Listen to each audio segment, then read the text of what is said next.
Kisah ini menyoroti dua wanita dengan latar belakang yang berbeda. Namun keduanya memegang peran penting dalam mengabadikan proklamasi kemerdekaan Indonesia pada tahun 1945. Di satu sisi berdiri Fatmawati, pahlawan nasional dan ibu negara pertama.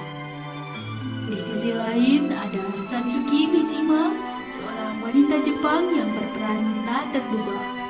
Fatmawati lahir di Bengkulu pada tahun 1923, mewakili martabat, keanggunan, dan pengabdian dari dalam hati bangsa. Ia dikenal sebagai simbol keibuan yang tegar mendampingi perjuangan. Kontribusi terbesarnya tidak hanya dalam dukungan moral, tetapi dalam aksi nyata. Menjahit bendera pusaka Sangsaka Merah Putih, sebuah warisan yang merangkai harapan dan kedaulatan bangsa Indonesia dengan benang dan air mata. Sementara itu, Satsuki Mishima adalah wanita berkebangsaan Jepang yang bekerja sebagai sekretaris dan pelayan di kediaman Laksamana Tadasi Maeda. Pada malam rumusan naskah proklamasi yang genting, Satsuki melakukan tindakan yang sangat penting.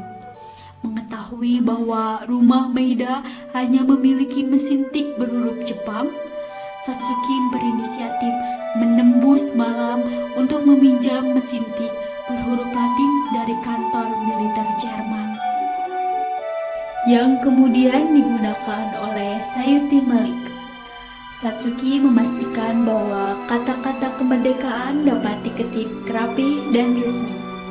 Di tengah ketegangan politik yang memuncak menjelang fajar 17 Agustus 1945, kedua wanita ini mendedikasikan diri mereka dalam senyap. Di Pegangsaan Timur 56, Fatmawati menunjukkan ketabahan seorang ibu negara dengan menjahit bendera pusaka. Meskipun sedang hamil tua, ia mengabaikan rasa lelahnya. Kain merah dan putih yang diperoleh dengan susah payah disatukan menjadi sangsaka merah putih. Setiap tusukan jarum yang ia lakukan pada bendera itu adalah aksi simbolis paling kuat, menanamkan harapan dan doa untuk masa depan bangsa di dalam kain.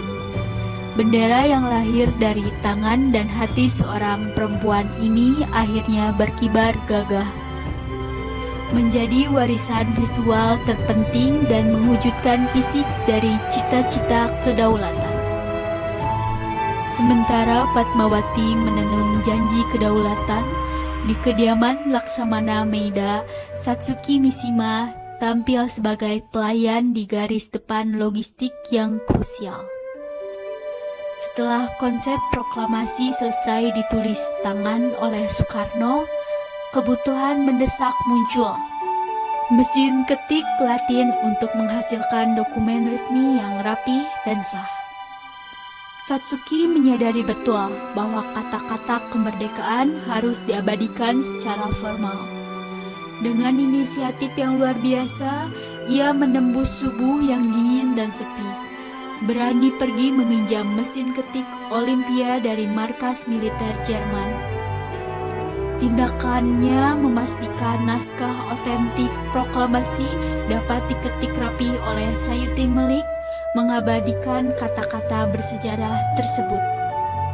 Karya yang hadir di panggung sejarah ini adalah integrasi peran Fatmawati dan Satsuki.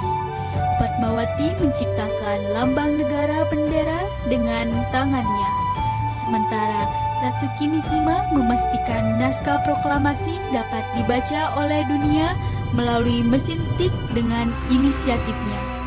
Kedua wanita ini membuktikan bahwa pahlawan wanita lahir dari semangat pengabdian dan inisiatif tulus dalam berbagai bentuk.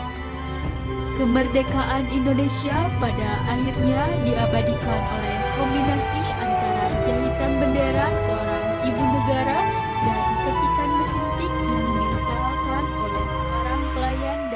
bangsa lain.